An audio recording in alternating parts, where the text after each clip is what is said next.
Hey everyone, John Henry here, Director of Student Startups at Notre Dame's Idea Center.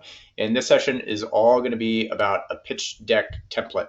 So what you see on the screen in front of you, we have a template. In this case, is useful for McCloskey round one, but we made these so that students could create pitch decks that were useful in multiple situations. You might be able to use it for an application to an accelerator. You might be able to present it to another investor. Essentially, we wanted to follow the Common App philosophy. One application, multiple use cases. Right here, this is just for McCloskey round one.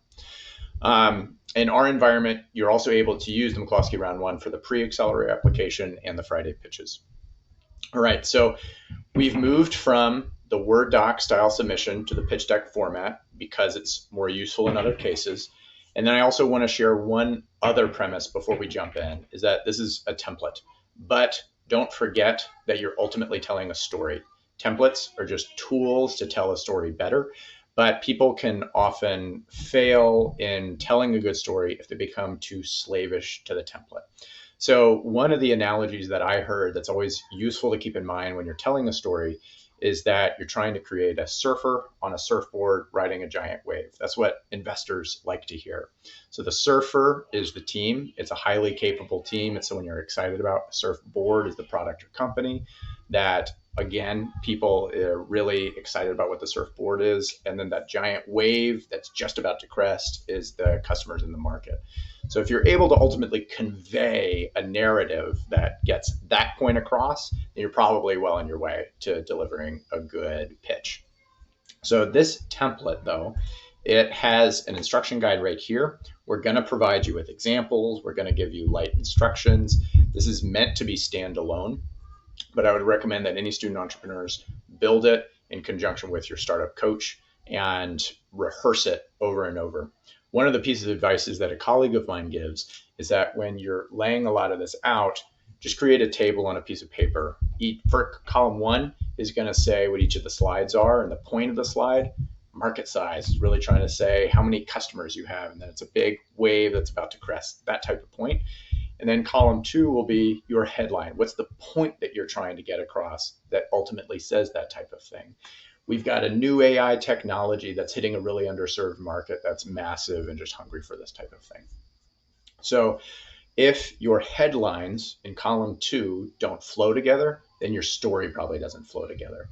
And that advice I always liked because it helps you use a simple structure to create a narrative, often using a template like this that some people like Elevate Nexus, where we originally got this template from, require. And again, you're going to fail if you don't have that story down in it. So that table is a great place to start. When you're ready to actually get into the content of it, this template is useful. So here's just one of the slides where we're telling you how to present your title. This is the opener. What's the point of what you're going to do that you're often repeating throughout the whole thing? And I'm just going to go through a few more of these so you get an idea, not each one. And here you're seeing the team, why you're really a compelling team that's capable of delivering on whatever this grand promise is. Here we have advice that's really appropriate more for the Idea Center environment. Put your name, year, because you have a lot of alumni looking. This is some things that they care about, can develop some affinity. Again, that's what the italics is for versus the Post-its. And then some of these other pages, like on the problem slide, that's trying to show that you're a good surfer on a surfboard, but this is the big wave that you're looking at. We'll also have links to external content. So where appropriate, we put in some of these that has more content than we could put on any of the individual pages. This one, for instance, gives some instruction on good types of problems that people are answering. This, Michael is the CEO of Y Combinator, good guy to listen to. Harvard's iLab, another good group to listen to. So these are different models that you can think about how to explain the problem that you're working on. So with that, I'll leave it. Each of the other pages has their own explanations, but again, use these as much as they see fit, but ultimately tell a story. So follow the structure, follow the format, but make sure that it all flows and that there's a clear point. Because when people listen to a pitch, they're often listening to a lot of pitches.